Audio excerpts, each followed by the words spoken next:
Bonjour à tous et bienvenue dans notre journal. Il y a eu un incendie mortel ce matin, route de Sainte-Luce à Nantes, dans un hôtel Formule 1. Un incendie qui a fait un mort et 5 blessés, toujours hospitalisés. 65 personnes ont dû être évacuées. Le feu s'est déclaré peu avant 5 heures près de la lingerie au rez-de-chaussée. L'homme qui est décédé aurait tenté de porter secours à un salarié. Une trentaine de pompiers étaient mobilisés une grande partie de la journée.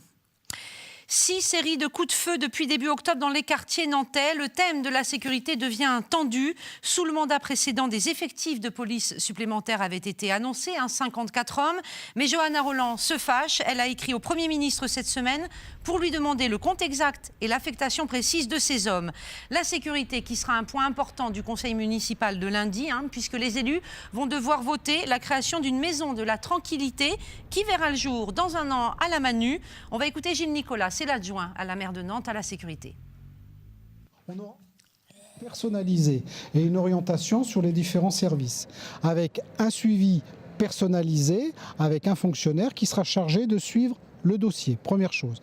On aura un numéro de téléphone dédié, Allo Tranquillité Publique, où vous pourrez faire la même chose, mais par téléphone. Et puis, comme, je ne vais pas dire c'est la mode, parce que maintenant ça existe quand même depuis très longtemps, tout ce qui est informatique, donc on aura une URL dédiée, et sur toutes les questions de tranquillité publique. Beaucoup d'ambition pour la maison de la tranquillité publique, qui n'est pas un commissariat bis, parce que ce dont s'occupe la ville et ce dont s'occupe l'État, c'est tout à fait différent.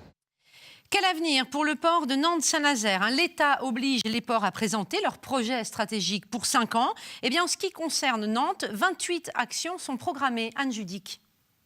Son ambition, devenir un port de référence de la transition énergétique et écologique d'ici 2020. 5 ans donc pour se renouveler, se moderniser, se développer. Parmi les projets, un parc éco-industriel dédié aux énergies renouvelables sur le site du Carnet. 100 hectares dont il faudra d'abord obtenir les autorisations d'aménagement d'ici l'été prochain. Le projet du Carnet est destiné à accueillir des industries autour des énergies marines renouvelables et disposera d'installations légères pour permettre d'installer des colis lourds ou de manutentionner de temps en temps un certain nombre de marchandises. Autre chantier, la création d'une plateforme logistique pour l'assemblage des éoliennes fin 2017 à Saint-Nazaire.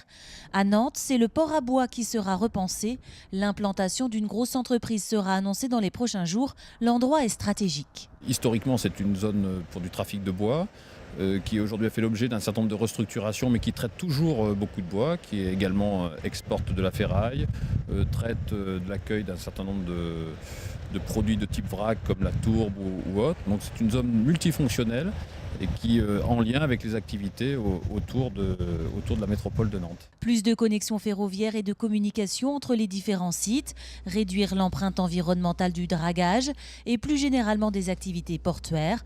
Au total, 28 actions et un budget d'investissement sur 5 ans qui s'élève à 170 millions d'euros. On ouvre une page sport avec tout d'abord la Coupe de la Ligue, c'est du football. Eh bien, c'est fini pour le FCN puisque les Canaries se sont inclinés hier soir face à Bourg-en-Bresse, 3-1 après prolongation. Un match que les Nantais ont fini à 10 après l'exclusion du défenseur Kofi Djidji. Pour en savoir plus, eh bien, rendez-vous ce soir avec Foot. Olivier Caillé et ses invités, c'est à 19h20 sur Télé Nantes. En handball, le HBC Nantes est sorti victorieux de son match face à Tremblay. Victoire 32-26. De quoi rassurer les joueurs de Thierry Anti dans le championnat en tout cas. Samedi, ils recevront Chambéry. On sera en quart de finale de la Coupe de la Ligue. Ce sera salle métropolitaine à Rezé et le coup d'envoi sera donné à 19h. Les Utopiales, on vous l'a déjà dit sur cette antenne, c'est parti. Le festival de science-fiction a débuté aujourd'hui. Ça dure jusqu'à lundi. Ça se passe à la Cité des Congrès. C'est le rendez-vous pour les passionnés ou les curieux. Cinéma, littérature, conférences, bande dessinée, expo. On trouve tout ça aux Utopiales avec cette année comme thème les réalités. Réalité augmentée, psycho-réalité ou encore réalité alternative, bref, de quoi s'évader pendant le festival. Tout le programme est à retrouver sur le site www.utopial.org. Voilà, cette édition est terminée. On se retrouve demain à la même heure et d'ici là, on se retrouve sur telenantes.com. Passez une très bonne soirée sur Télé Nantes.